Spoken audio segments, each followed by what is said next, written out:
Hi everyone. Today it's a nice fall day, calm and about 3 or 4 degrees. And I was thinking for a while now I'd like to create a brush pile out here for the wildlife. I've done a lot of brush piles over the years, not specifically in an effort to get wildlife to them, but just brush piles from the activity of clearing brush. So around here we clear a lot of small white pine that grow in very rapidly around the edge of our pit, and we're just trying to keep it more open. So we do a lot of that kind of clearing of small 3 to 5 or 6 foot trees every so many years just to keep it more open. Also, there's the regular clearing of trails from deadfall that come across in windstorms and things like that. So that type of thing leaves a lot of slash on the ground, and sometimes it's useful to pile that up into piles. So most of my piles have been just quickly put together from slash that have been created. Today I'm going to do a more dedicated wildlife brush pile. And I've got some logs here in the ATV trailer from our old barn restoration that came out of the old stalls. I'm going to use those for a bottom layer. And I'll use some of the deadfall around here for another layer of cross directional logs on top of the initial layer. So the bottom layer creates the heavier structure, and then on top you put the finer debris. Anyhow, I'll move over to the area where I'm going to do that and show you the process. So I thought I'd position the brush pile in this little open area behind me here, just to the left of this spruce. And I'm going to position the basal logs in here first that I have in the ATV. I'll also use some of these fallen logs for that purpose too, just to create the base. So here I've positioned the main base logs. So again, these were posts or beams we had in the barn that were partly rotten, and we replaced them. So this will form the base of the brush pile. Now, quite often you may use larger diameter logs than these ones. These ones are about 6 to 8 inches across, but you could use ones that are 8 to 12 inches in diameter if you had them. Again, you should use old things that you're not really using for anything else. It's not a great idea to go out and cut down living trees to do these brush piles. These are basically constructed out of old debris that's fallen down, or just old wood that you don't use anymore that's partly rotten or whatever. And you can make these any size you want. This is a relatively small one. It's probably going to be about 15 feet long and 8 or 10 feet wide. So the next thing here is I'll put some cross member beams on top of these ones. And the purpose here is you're creating the structure that small animals will be able to get under, because you'll be piling finer brush on top of these layers. You're also creating the network that will hold the upper structure on top and away from the ground. So if you just throw brush on the ground, a lot of animals will still use that, but it's easier for these kinds of structures for the animals to get into, because you're actually leaving space on the bottom. This will become more apparent as the structure gets built.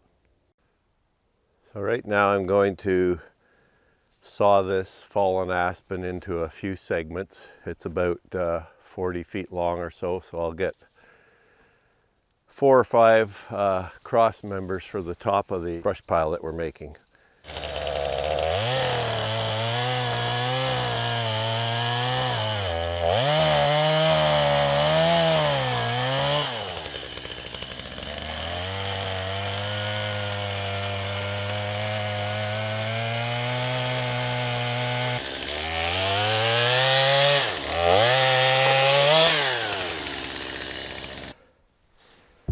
So here's the main deck of the brush pile.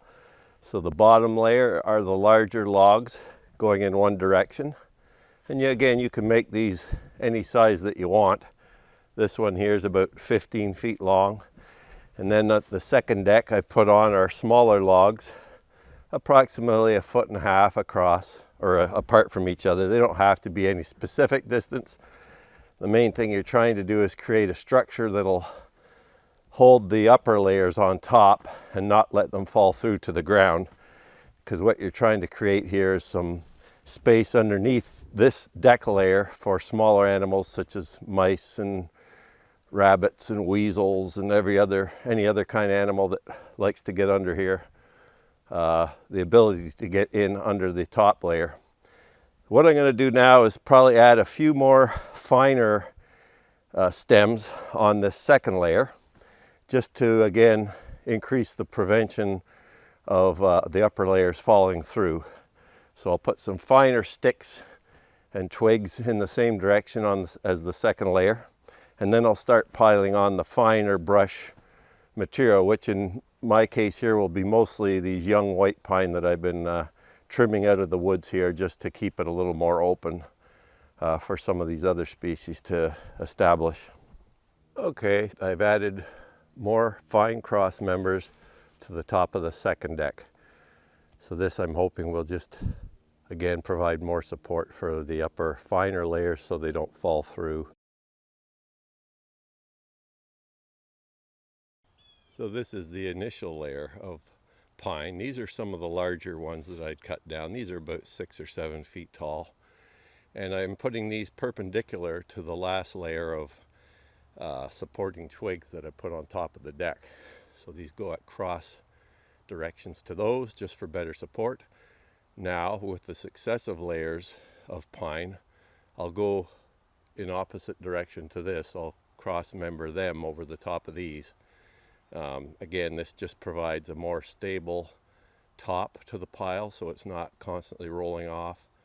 And remember too that you want to leave the outside edges of these logs free of this debris. You don't want to cover the outside up, since that's the whole purpose of creating the brushed pile, is to allow small animals to get under the pile. So there you have the basic structure of the brush pile. I've added 6 or 7 layers of these white pine seedlings or small trees, and as well as white pine branches that we've trimmed up. Some of the larger white pines, we trim the lower branches off just because they get really long and extending out onto the trails. The layers will compress over time as the needles die and rot away, and as well some of the branches start to decay. Although these branches, I've noted, will last for a number of years. So what happens in the fall is leaves will come on top of them, and then when the snow comes on top, creating a really nice warm enclosure basically for anything that can get in under these logs. Here's a side view of the structure. And when we go down and look under, you'll see that there's some nice open space under here. You can see right through to the other side there. And that's what you want. You don't want the openings to be clogged up on any of the sides or the ends if possible. So I'll continue to just trim a bit of the edges off some of the openings here. Now this one again is not extremely high, but it will certainly allow rabbits and other small mammals to get in here. Some people do recommend, starting with a layer of about 10 to 12 inches tall, but I don't think you have to do that necessarily.